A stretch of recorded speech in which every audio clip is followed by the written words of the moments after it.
Saudações ao amigo internauta e leitor do Diário do Vale. Eu sou o Júlio Black e estou de volta com mais uma edição do Satélite, a sua coluna semanal sobre música, quadrinhos, cinemas e seriados. Essa semana a gente vai falar exatamente de quadrinhos, afinal de contas nós temos aí a estreia do espetacular Homem-Aranha, que em apenas 6 dias fez mais de 340 milhões de dólares em bilheteria ao redor do mundo. Como a maioria do pessoal já sabe, esse filme é considerado um reboot, é como se fosse o reinício da saga do Cabeça de Teia nos cinemas. Afinal de contas, em 2002 ele fez a sua estreia com o Tobey Maguire usando o colante azul e vermelho e sob direção de Sam Raimi. Agora nós temos essa nova versão dirigida pelo Mark Webb, que é exatamente um recomeço. E recomeço faz a gente lembrar de um tema que é muito recorrente no mundo dos quadrinhos, que é a questão dos heróis que morrem e ressuscitam, caso também até mesmo dos supervilões. Um dos casos mais clássicos que a gente tem de morte e ressurreição, gente que morre, não sabe continuar morta e acaba voltando ao mundo dos vivos, é a famosa Jean Grey, mais conhecida pelo pessoal também como Fênix.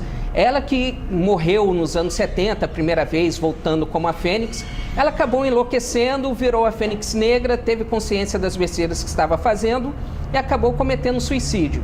Mas como no mundo dos quadrinhos a morte nunca é o fim, anos depois ela acabou voltando, apenas para passar mais uns 10 anos viva, e um outro escritor resolver matá-la. No caso, o vilão responsável pela morte dela foi o Magneto.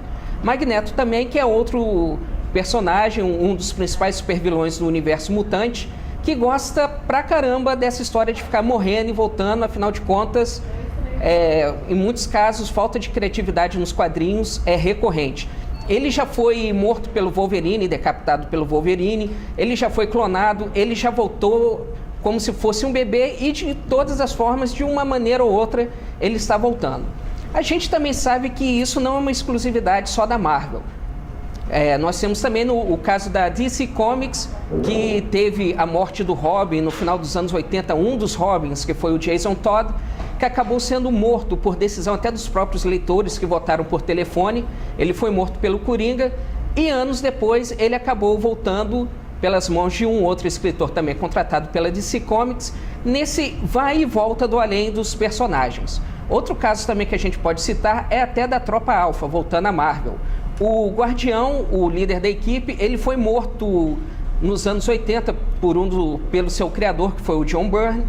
Ficou bem morto durante uns bons anos, até que alguém teve a ideia totalmente idiota de trazê-lo de volta à vida numa das ressurreições mais patéticas que a gente já viu nas histórias em quadrinhos. De qualquer forma, mesmo com essas idas e vindas do além, se você gosta de boas histórias e você preferir ficar até com as histórias de morte dos personagens, a gente vai fazer a recomendação de alguns clássicos das HQs. A gente começa exatamente com a morte do Guardião, da Tropa Alpha, que saiu aqui no Brasil no Grandes Heróis Marvel número 15, no final dos anos 80, que foi uma das grandes histórias da equipe canadense.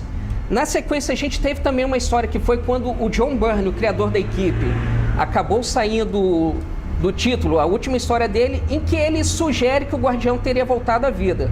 Mas no final a gente descobre que é tudo uma armação da equipe que era assim, a antítese da Tropa Alpha, que era a Tropa Ômega, só que daí anos depois eles resolveram ter a ideia infeliz de trazer o Guardião de volta de vez. Na sequência a gente tem exatamente a origem da Fênix nos X-Men, quando ela salvou a equipe de um ataque dos Sentinelas e que todo mundo acreditava que ela iria morrer para salvar a equipe, só que ela voltou como a Fênix.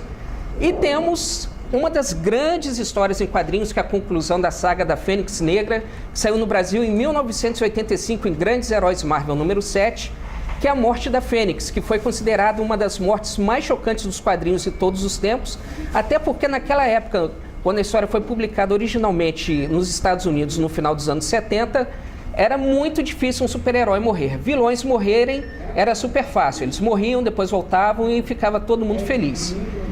E além desses quadrinhos mais tradicionais, clássicos, a gente faz uma recomendação que saiu há poucos dias nas bancas de todo o Brasil, que é a reedição dos 5 primeiros volumes de Fábulas, que é uma história publicada pela Vertigo nos Estados Unidos e publicada aqui no Brasil pela Panini, que conta exatamente a história dos personagens de contos de fábulas, as histórias infantis que a gente conhece, que eles acabam assumindo a sua persona em carne e osso, e vão viver em Nova York escondidos da população. Por enquanto é só, por essa semana nós terminamos. Semana que vem tem mais. Vida longa e prosperidade.